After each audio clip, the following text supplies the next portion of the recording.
coming. It's really a pleasure to be with you. Thank you very much for your interest. As my colleague mentioned, I'm here. The main purpose of my visit to Kolkata is to attend in so-called EU Days.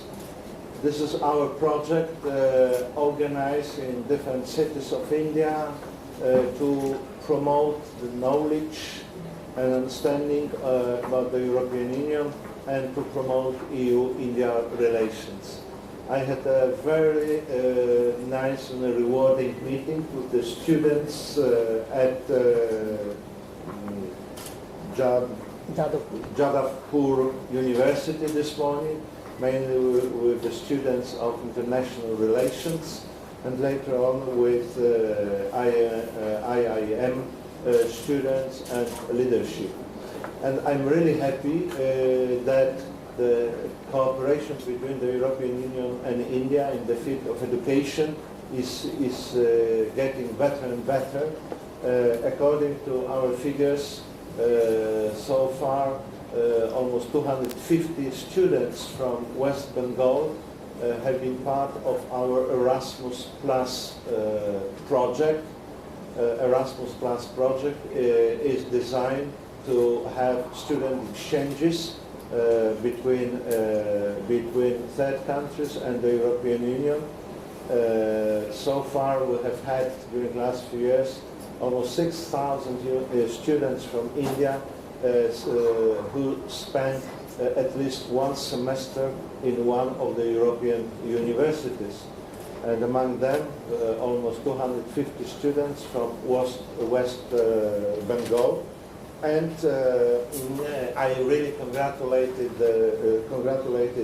Jadavpur University, because more than 100 students, participants of the Erasmus Plus project, came from that university.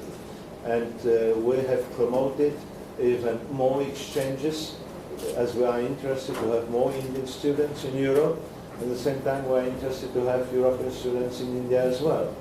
And the cooperation in the field of education is really very rewarding.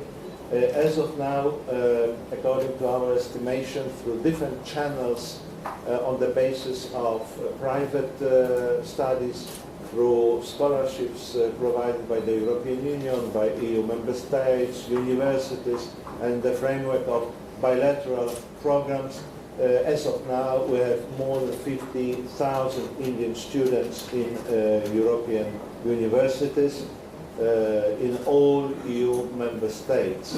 And we have noticed during the last few years, especially during the last 2 years, the number of Indian students looking for study opportunity in Europe has been soaring.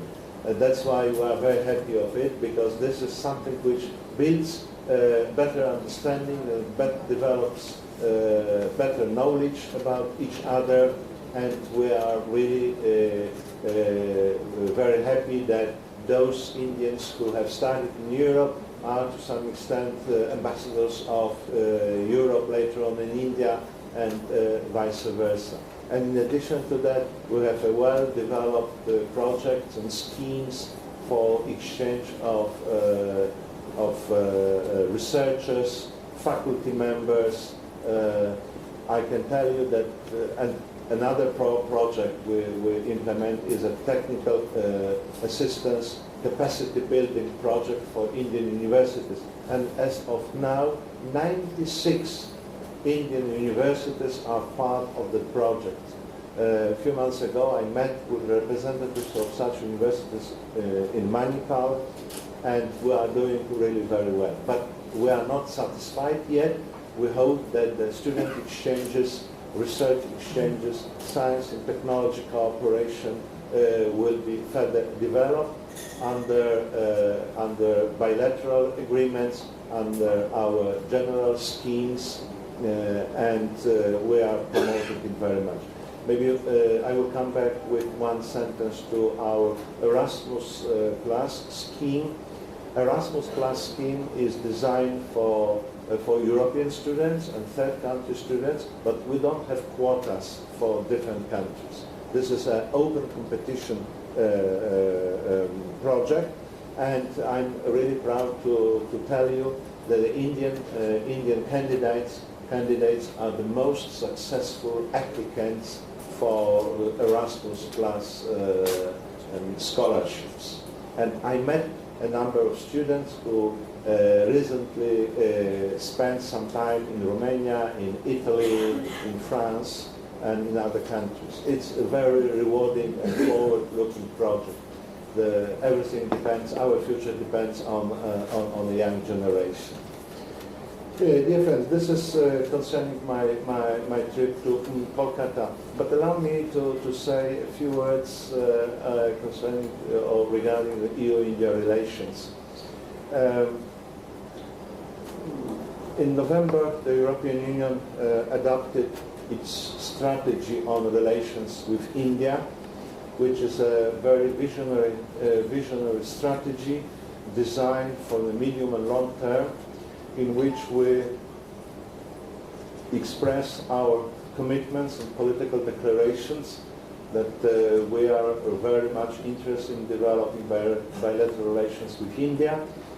And above or in addition to our general commitments and political declarations, we have made a lot of concrete proposals how to move our relations forward. But before characterizing what are the main directions of our relations, allow me to underline that India for Europe is extremely important partner as the fastest growing major economy, a country which is going through economic and social modernization, a country which plays a more and more important role at the international arena. But in this context, I would like to underline another basic factor which makes India very interesting for the European Union. Under current circumstances and global trends, we really appreciate very much certain values and principles which are followed by our partners. And the European Union and India, we have a lot of commonalities.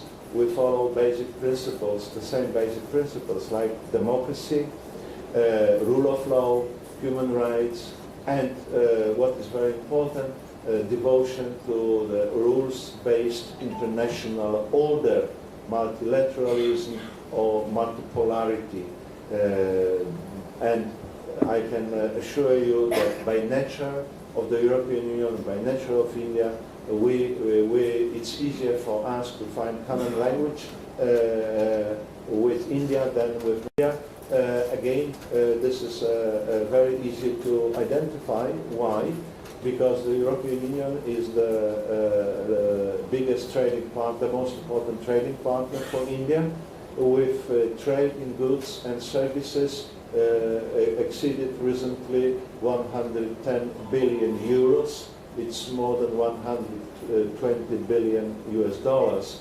The European Union is a main source of FDIs to India, with cumulative investments exceeding 70 billion euros, and there are some estimation that the European Union is the main source of modern technologies to India. And at the same time, I would underline it now from the Indian perspective. The European Union is a good partner for India as regards to global and regional issues, because we both are defender and promoter of multilateral approach to global challenges. Partners, and we decided or we declared that on the basis of our common principles and values, we are good partners with growing convergence of views on current challenges. What are those main directions of our cooperation? The most important seems to be our cooperation for sustainable modernization. The sustainable modernization in India and Europe as well. We have our own problems as well. We have our own challenges as well. And we can offer each other a lot. That's why we are implementing a very close cooperation in the field of renewable energy, new energy, climate, space, science and technology, IT, ICT sector, and so on and so on. We have established very good partnerships, very detailed, well-defined partnerships on climate and clean energy, on water, on sustainable urbanization, on resource efficiency. We are working on a new partnership on blue economy. It means that, those partnerships are designed to build a very strong business dimension. That's why one of our objectives is to bring European and Indian businesses together and asking them to look for business solutions for different challenges in India and in Europe. And at the same time, whenever possible, we are ready to come out with some proposals related to financial solutions, mainly through financing by the European Investment Bank. And last year, European Investment Bank opened credit lines or signed a loan agreement with a value 1.7 billion euros, and such big projects like metro projects, energy-related projects, offshore wind projects are very green housing are very often co-financed by us. And in this context, of course, our trade and investment relations are important, but this is only one of the elements of our economic and financial cooperation. The second direction, which is very important, which is to some extent new, it relates to a cooperation on issues related to foreign policy and security matters. I can tell you that since 2016-17, we have established many new instruments for having a close coordination, maybe close consultations on foreign policy issues related to South Asia, Middle East, Afghanistan, Iran, and maritime security, and so on. And as well on security matters, we engaged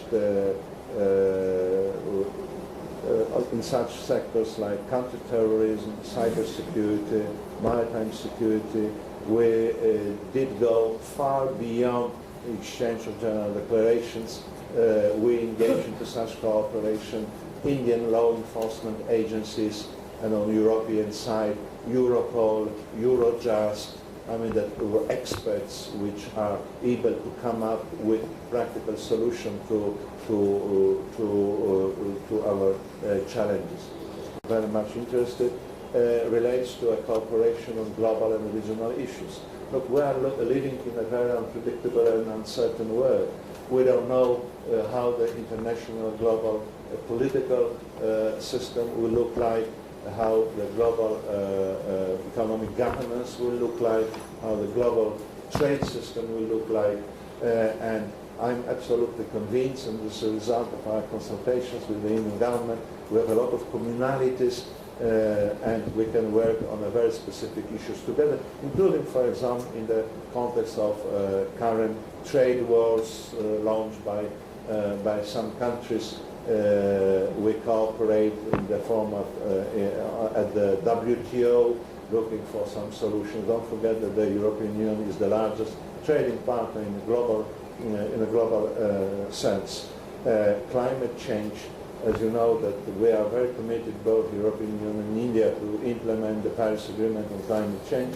But there are certain countries which are not very eager to go ahead, or even they withdrew from that agreement. That's why we are going ahead, including through a very close cooperation in the context of International Solar Alliance, and so on and so on. And the fourth direction I already briefly mentioned is people-to-people contacts, education, science, innovations, technology. Only recently we launched EU-India Incubators Network. We launched EU Innovation Platform in India. It means that we are moving. It means that what is the most important? My feeling is that we are now in a stage of having or developing cooperation on many specific issues celebrated the New Year. We have had here, the Secretary General of the European Diplomatic Service, which is a partner for your Foreign Secretary.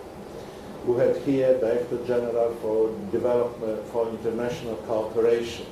We are looking for options for changing modalities for our cooperation with India through providing some investments. We had here, for the first time ever, EU delegation in uniforms and represent the military officers from our military staff established contacts with your staff, with your military people. We had here a French frigate or destroyer in Mumbai, which later on provided support to European maritime security operation or anti-piracy operation Atalanta. In March, it means that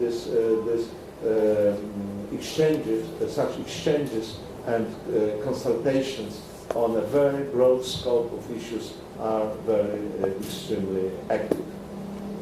This is as an introduction. If you have some questions, I will be ready to reply, if I would be competent enough. And its member states came up with very strong statements of condemnation and of the terrorist attack, and we have expressed our deep sadness and condolences, and on the base of shock, on the wave of shocks which was visible in Europe. And as a partner of India, we reaffirmed our full solidarity at this important or difficult moment for India. And I would like to underline that the European Union stands by India in fighting terrorism and will continue to strengthen its cooperation in this regard. You may be aware that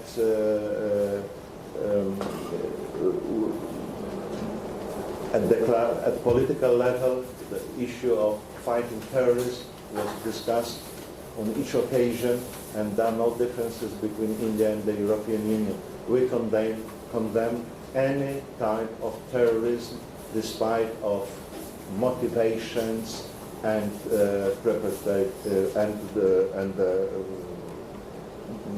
how to say, the people who committed them. The terrorism should be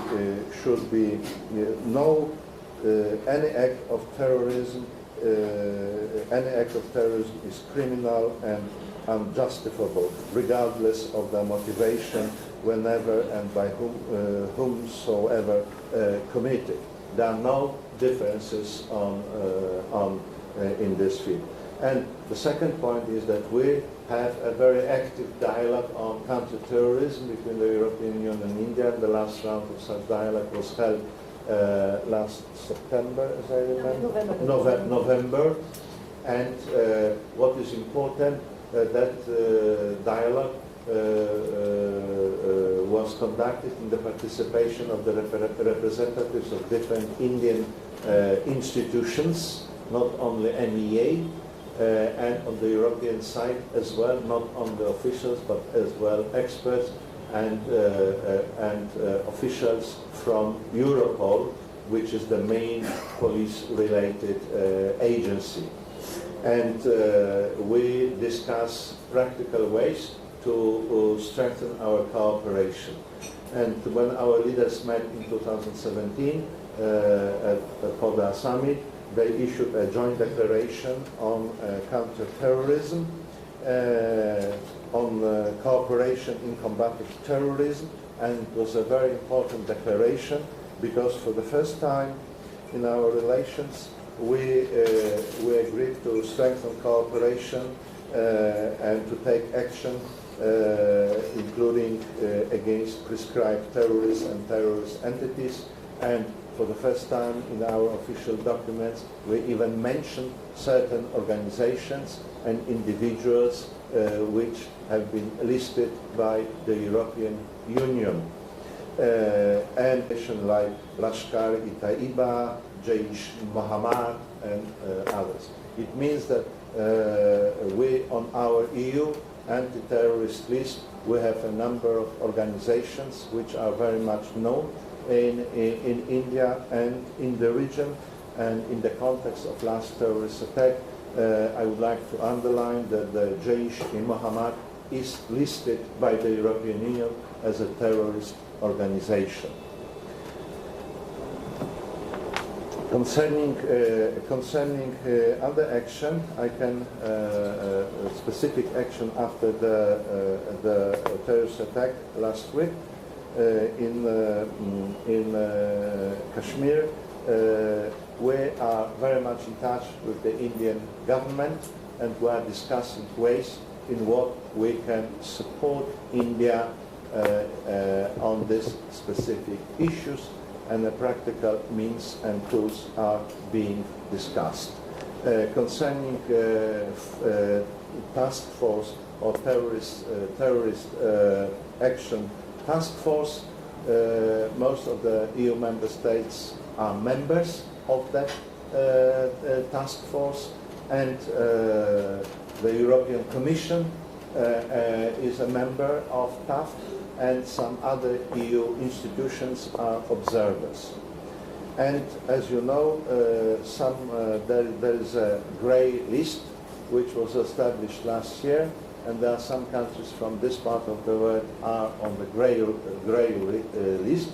The issue was discussed starting Monday, and there will be a review of action plan approved by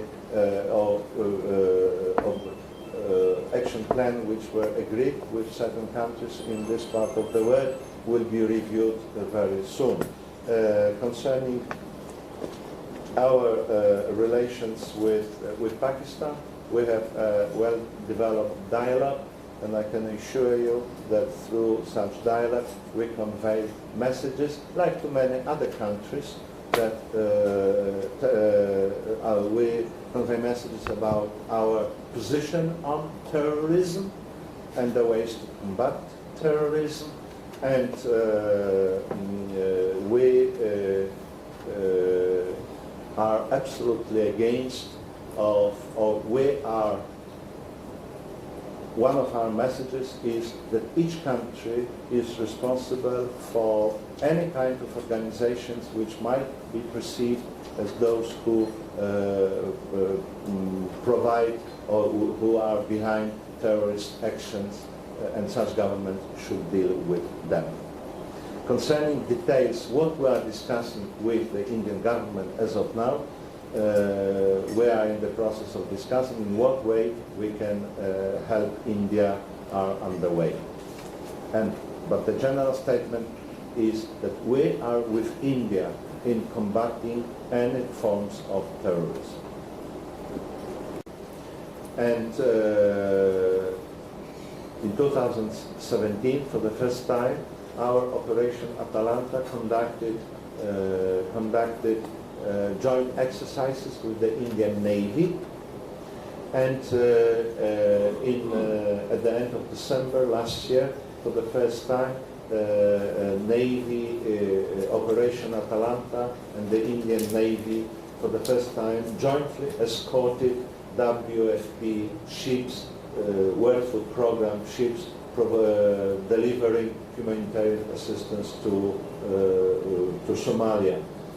And as I mentioned, 2 weeks ago, or a month ago, we had here a two-star general from the European military staff, who was accompanied by the deputy operational commander of Atalanta.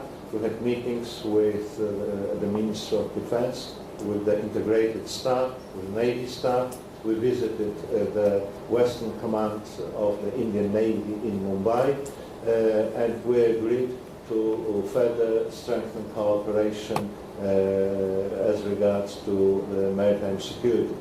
At the same time, our guests visited the Fusion Information Center of the Indian Navy in Gurgaon, which was inaugurated last December only, but since then, that information center has already established with the EU Indian Ocean Surveillance System CRIMARIO, and with the information center of Atalanta.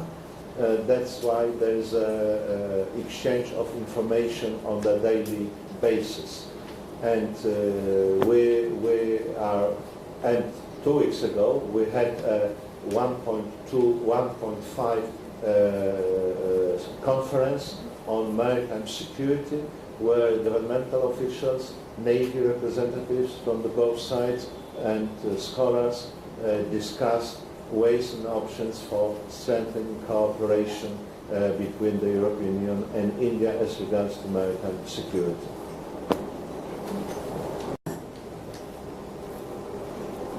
Very briefly, I have been in Mumbai today, and in Kolkata, sorry. But as I understand, the issue was discussed in Paris.